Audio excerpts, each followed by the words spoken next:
Welcome to another episode of Bushcraft Brews. I'm Hitch, I am Wally. and we got a cool topic today for you. You know, us being outdoors people, we sometimes talk about camping, sometimes we talk about getting our COVID shot, sometimes we drink beer. Today, we're going to talk about traveling on a budget, and not just talking about camping, but I guess more just going and seeing the world and doing it in a budget-friendly way. So first, what we're going to do is we're going to crack open this beer, this Gotta Get Up to Get Down Coffee Milk Stout, 2020's edition. Nice. Who is this by? Wiseacre? Huh. Wiseacre? Okay, well, I'm botching that, so. But they're out of Memphis, Tennessee. That's cool.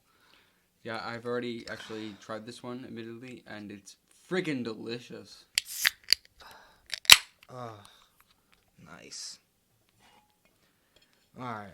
I'm going to crack this guy open. So while I'm pouring this for myself and Wally here, I want to talk about my second shot, which I just got, and it was quite the shit show.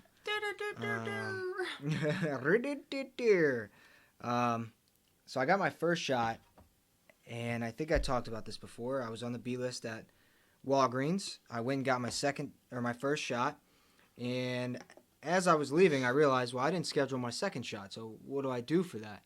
So I asked the pharmacist, and he goes, all right, we'll call you for your second shot. Okay, cool. Well, 3 weeks go by, and I don't get a call. I have no word. I don't know what's happening. So I call them. And their reply was, well, basically, your second shot isn't guaranteed, so if you can get it somewhere else, we recommend doing that. Which really pissed me off. Yeah, it should, because, you know, it's like if you said something first, like say if you said something while I was there, I could have planned, and I could have made sure that I had my second shot scheduled. But they didn't say anything, and they just kind of left me hanging, and it was like, you know, go fend for yourself, good luck. Anyway, I was able to get it at CVS, and they were very, very helpful. Kind of walked me through the whole process of going somewhere else and then going to another place to get your second shot. And so it worked out. I got my second shot, and my symptoms, honestly, all in all, weren't terrible. I was tired as hell, and on and off, I had a sore throat, felt like I had a fever, on and off, but all in all, not terrible. I mean, could have been much worse. I've heard a lot of people that had, 100+ fever, 100+ degree fever, and I was fine. I didn't have any of that, so all in all, not bad. Again, I definitely recommend it, but if you're not going to get it, whatever, to each his own. Yeah, that brings me to saying that I finally signed up to get my first shot. I signed up for both the first and second dose, so hopefully that situation does not happen to me. But yeah, I'm getting my first shot this Friday, whenever you're listening to it. Today is April 21st, so I'll be getting the shot on April 23rd. Nice. I'm pretty excited just to, I don't know, do my part, like get the shot. That's what I said. It's a huge factor that went into it for me. It's like, well, if we all do our part, hopefully we can end this thing or get as close as possible to ending this thing and, have some semblance of normalcy. But again, I don't blame anybody if they don't get it. It is what it is. I can understand being nervous. Yeah, definitely. Don't feel pressured to get it, but understand that you're only protecting the people around you and the people that you love. So, I was hesitant to get the shot too, but I just knew that, eventually I'm going to have to get it. And also for, traveling, some of the stuff that we're talking about today, you don't know if you get to, the security gate at the airport and they're going to ask you, all right, can I see your vaccination card? And then you tell them, oh, I never got vaccinated. And then they say, all right, go home. Sorry. Yeah. I know. It's going to be a really interesting world pretty soon. Are you going to have to get the shot to travel? Are you going to go into certain places and they're going to turn you away if you don't have the shot?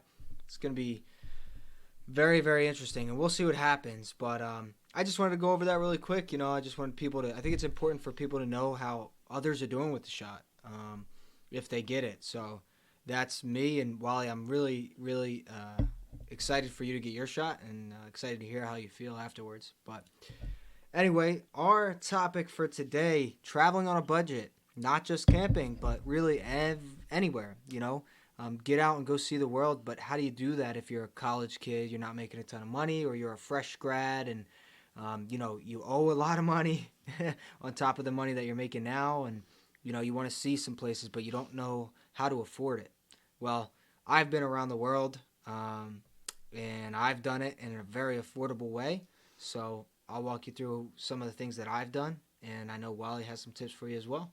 So Yeah, just like really simple stuff. Honestly, it's not like yeah, really hard to figure out, but it's some of the stuff that people tend to look past and don't realize that it's actually that easy. Like, yeah, it sounds like a whole thing to travel to that place or whatever, and then when you start digging into the logistics and what you can replace with a cheaper alternative, the price really starts to drop fast. absolutely. And what brought this topic up is the fact that I don't know about you, Wally, but I know myself and Lily, we started camping because it was budget friendly. You could go out and you could see tons of beautiful places, and you're only paying 10% of what you would pay if you were to get a hotel or an Airbnb. Mm. The best example I have of that so far is this trip we have coming up in Yosemite, where we would have paid $800 or so had we stayed at our Airbnb, and now we're only paying $78. So, for us, it was a no-brainer. Well, let's pack one suitcase with our camping stuff and pack another with the rest of our stuff and save, $700, $600. Why not? We love camping. And, there's ways to camp that, if you're not super outdoorsy, you can still have a good time and still make yourself comfortable. Of course, you might have to have, there might be that upfront cost of buying the equipment, but there are ways to go about it. And even if you go out and you buy all the expensive equipment, it's still going to be cheaper than going out and spending $1,000 or $800 on a hotel or an Airbnb. Right. It's almost kind of like a price wall, to get into it. But once you get the necessary equipment, like, it's cheaper in the long haul. It's cheaper, over years and years of traveling. This is sustainable. Going on a vacation where you stay in this fancy, luxurious hotel every year is not sustainable. And you probably can only fit one of those trips in a year, mostly because they're so goddamn expensive. Second of all, like, they just take so much commitment, those types of trips. But with these types of trips, maybe like a long weekend type trip or 2 or 3 day camping trip, you can get out, and experience and have a mini vacation, experience the world around you in ways where you're saving thousands of dollars, literally. Yeah, absolutely. And again, you're planning, you go out and plan a trip. For us, we're on the East Coast. So let's just say we wanted to go up to New York, which we've done multiple times. We've gone to the Catskills. You could go up, and instead of getting a hotel and seeing nature, and for us, we like to see nature, but seeing whatever you want to see, you can go out and get yourself a campsite and save a ton of money. I mean, I can't put it any better than our Yosemite trip. Going from I believe the original price was around $800 down to now $78. It's like, it's unbeatable. I am still mind blown at how much money we saved, and for me, it was a no-brainer.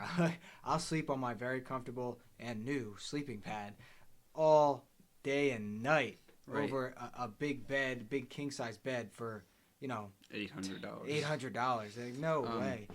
Yeah, even if, like, you're not a huge camping person, like, you can make the campsite as luxurious as you want. Like, bring all the necessities you want. Like, car camp the living shit out of it. Like, it's called glamping, I guess, because Glamping, yeah. Glamorous camping. But bring, like, the nicest tent. You can put a portable heater in it if you want. I don't care. Camp in your car, but think about just the amount of money that you're saving so that you can do more of these trips. Because that's the whole goal.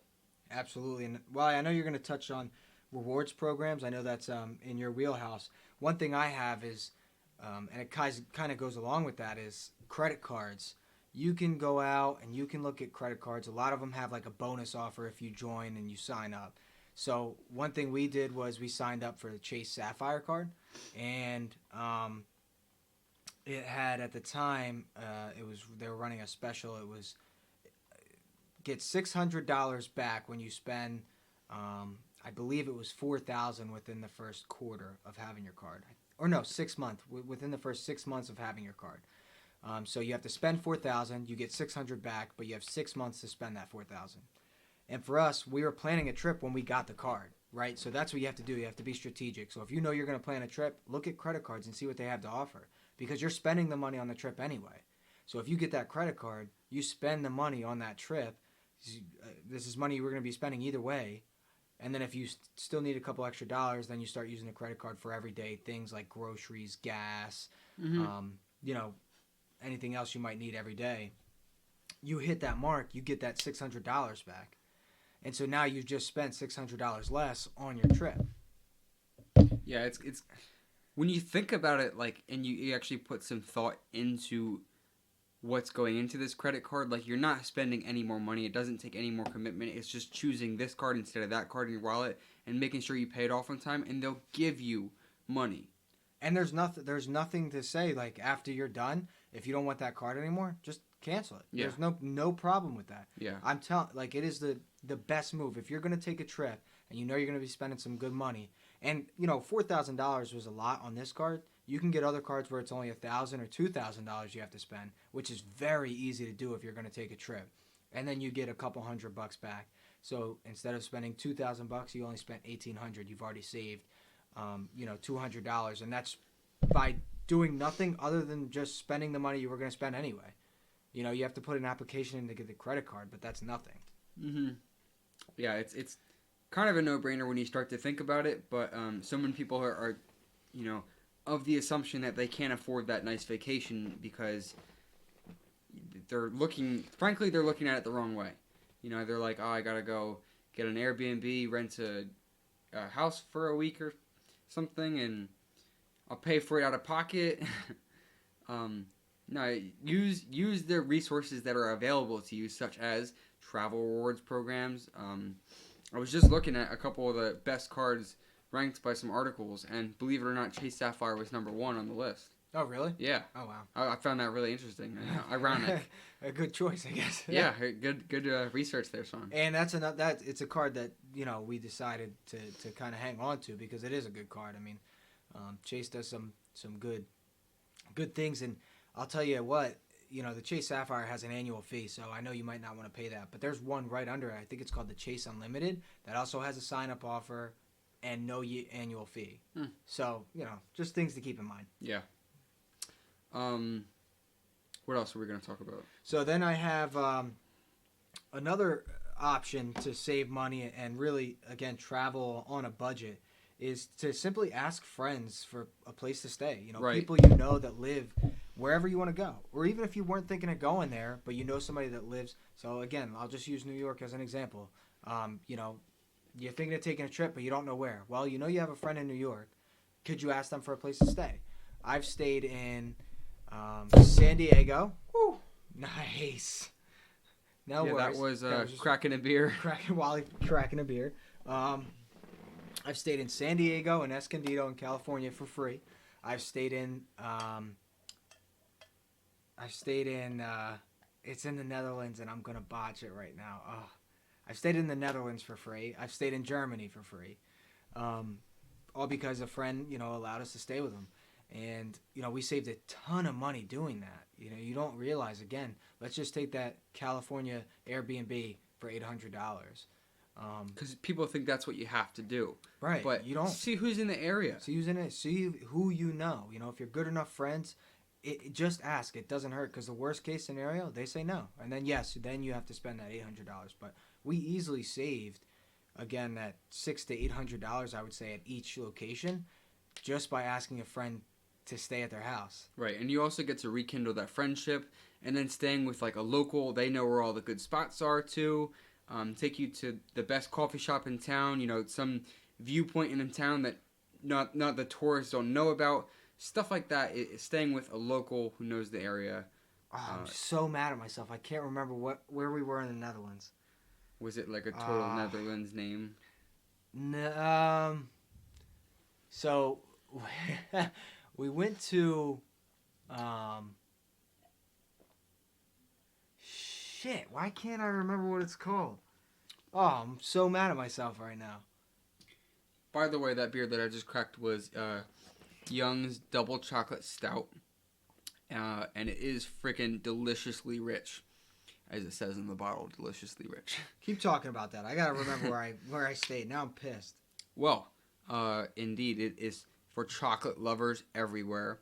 Take pure luxury in a glass head on. Stout brewed with chocolate and natural chocolate flavor added. So if this sounds good to you, you definitely need to get yourself a bottle of Young's Double Chocolate Stout. Even if you're not like a stout person, I don't see how you can hate this beer.